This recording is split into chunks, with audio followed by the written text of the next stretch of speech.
No Brasil, quase 15 mil pessoas tiraram a própria vida só em 2019, o que equivale a 39 óbitos por dia, quase 2 por hora.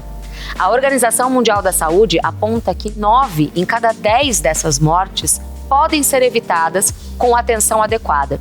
E como esse é o mês do Setembro Amarelo, uma campanha de prevenção ao suicídio, o Sempre Bem de hoje fala com a psiquiatra Nayana Holanda sobre esse assunto. Bom dia, Nayana. Bom dia, Bruna. A gente pode identificar quais são as principais causas e também os fatores de risco que levam uma pessoa a cometer suicídio?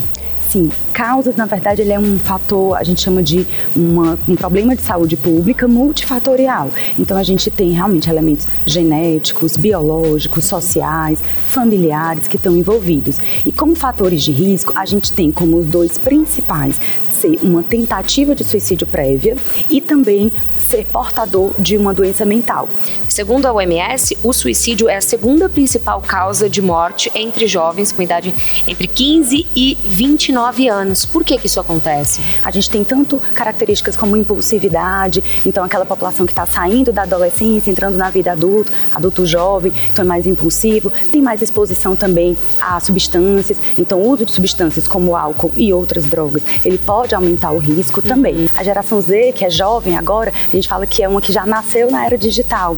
Então é uma população que parece também ter menos resiliência, então mais dificuldade para lidar com algumas frustrações, aparentemente uma população também um pouco mais exposta a estressores, principalmente nessa era digital, uma população que também tem mais dificuldade também de conter impulsos, então acaba sendo uma população de maior risco com uma taxa elevada de suicídio, né? Você falou a era digital, o cyberbullying, o bullying também, né? Mas acho que o cyberbullying hoje em dia tem uma força incrível e isso também pode ser um agravante.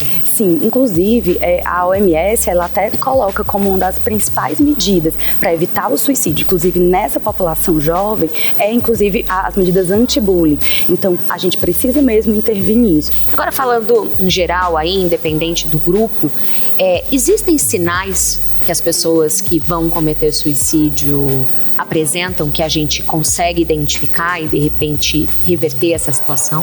A gente tem que perceber primeiro mudança de comportamento, então a pessoa está mais isolada, ela não tem mais assim frequência em atividades sociais, atividades de lazer que ela costumava fazer, ela fica diferente no trabalho, ela fica diferente nos relacionamentos e às vezes algumas coisas que ela fala, então frases de desesperança, de que a vida não tem sentido, eu sou um fracasso, as pessoas seriam mais felizes sem mim, eu não faço nenhuma diferença nesse mundo, o mundo pode ser melhor sem mim. Então, isso pode estar dando pra gente alguns sinais de que aquela pessoa está em sofrimento e está em risco. Sim. A gente vai conhecer a história de uma pessoa que tentou suicídio, a gente vai entender como é que ela passou e está passando por esse processo. Olha só. Gente, eu tô aqui com a Lena e ela vai compartilhar com a gente um pouquinho da experiência que ela viveu, né? Você teve uma tentativa de suicídio. Você consegue identificar, Lena, o que estava acontecendo na sua vida para você chegar nessa situação? Então, quando eu tentei, né, o suicídio, eu estava me sentindo só, abandonada, rejeitada, né, enganada, né? E isso para mim doeu, foi bem sofredor ao ponto de eu querer dar fim àquela, sabe, aquela situação. E eu vi o suicídio como uma saída. Você sentia que você não conseguia controlar o que você estava sentindo e pensando? Eu não conseguia, você não consegue. Eu acredito que ninguém consegue. Só fica aquele problema voltando, indo e voltando. É como se ele ficasse constante 24 horas. E a solução que você encontra mais fácil, né? É essa. Mas a mais fácil não é a melhor.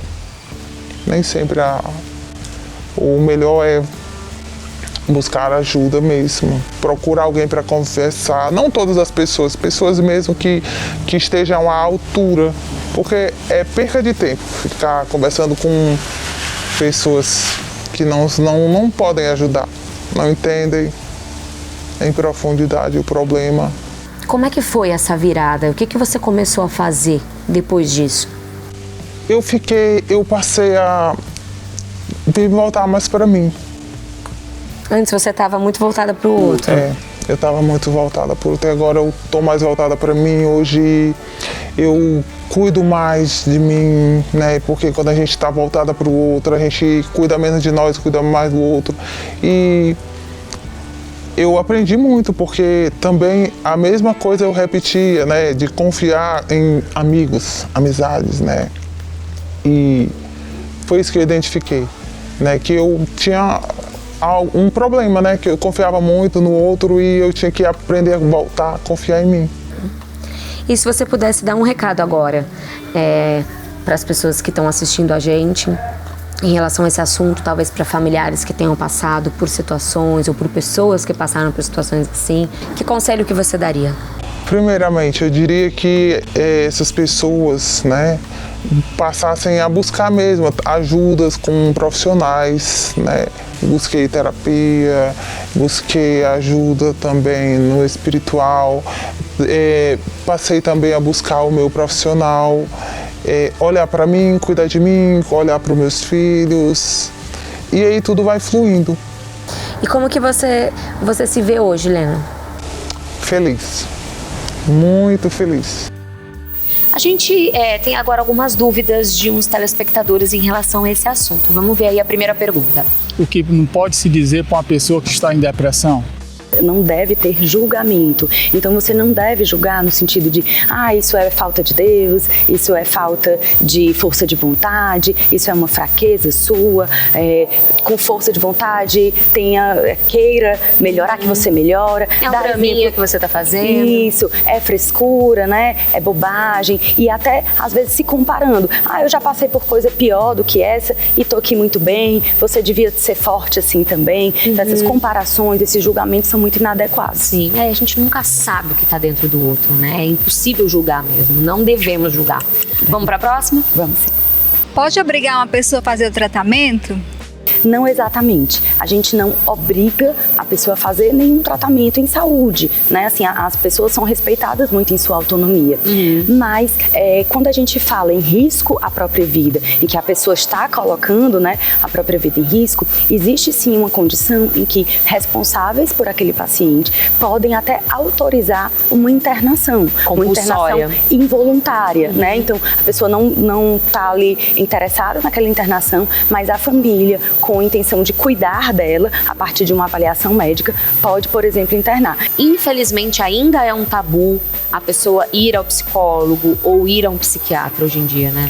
Ainda, Bruna, infelizmente, assim, tem melhorado comparado com anos anteriores, né? Mas ainda é um tabu. E a gente ouviu falar também que os casos de suicídio subiram muito durante a pandemia, né? Eu queria que você falasse um pouquinho dessa relação, o que aconteceu. Na verdade, Bruna, assim, no mundo todo, até antes da pandemia, os índices de suicídio, eles vinham diminuindo um pouco, exceto nas Américas. Nas Américas, no Brasil, inclusive, essa taxa vinha aumentando. Então, até 2019, ela já estava aumentando. Com a pandemia, a gente acaba vendo um adoecimento mental muito maior. Inclusive, no pós-pandemia, se espera isso também. Então, realmente, é muito importante que a gente trabalhe em prevenção ao adoecimento mental, em detecção precoce, né, em tratamento adequado dessa população, que assim a gente está prevenindo o suicídio. Sim, e a gente viu que muita gente procurou ajuda, né, e começou a fazer terapia na pandemia, né? Sim.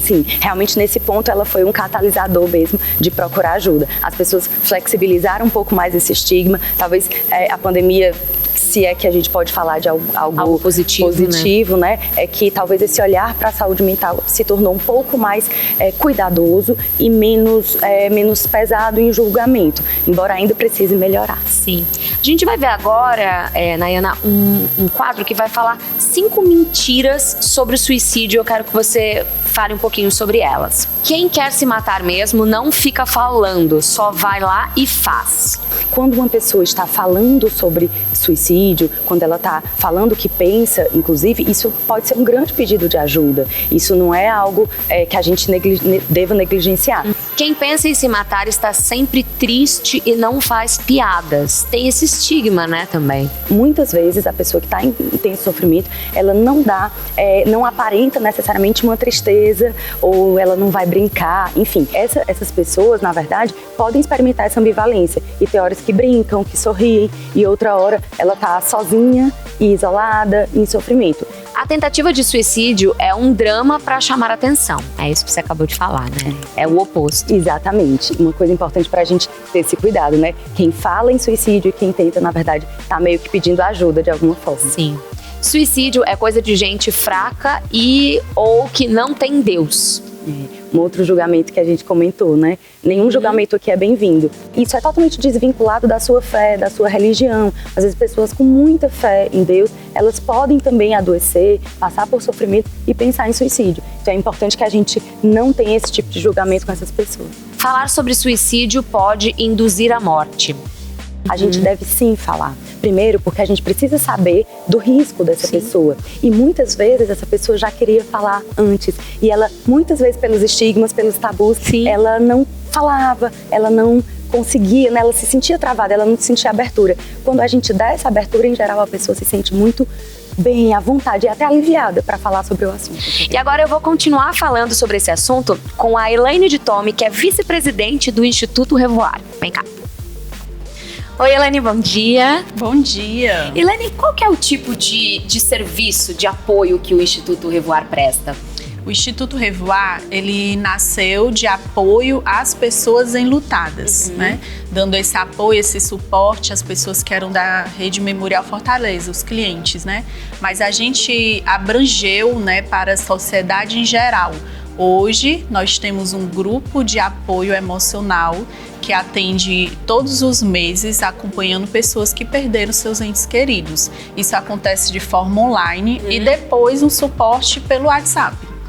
E como é que funciona para os pais, para os amigos, não no caso nem enlutado, mas passando por uma situação onde até houve uma tentativa de suicídio na família, qual que é a melhor maneira dessas pessoas que estão perto servirem de rede de apoio? Esse suporte, ele é dado a partir do momento que a pessoa busca esse serviço, né?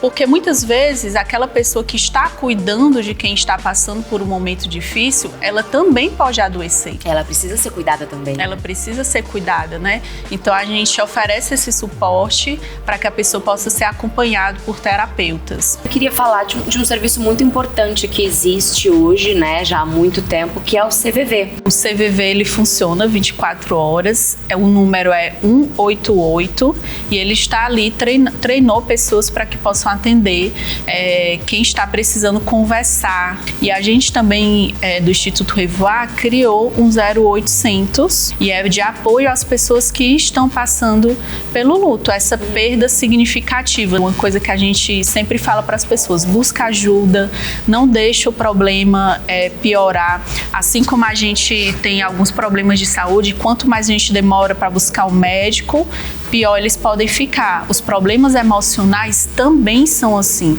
Hoje a gente tem dados, Bruna, de que até 2030 a depressão vai ser a doença mais comum do mundo.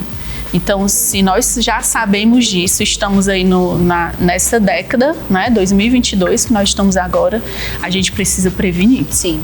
E a prevenção é o melhor remédio. É prevenir e buscar ajuda quando necessário, né? Isso. Muito obrigada, Elaine. Eu que agradeço.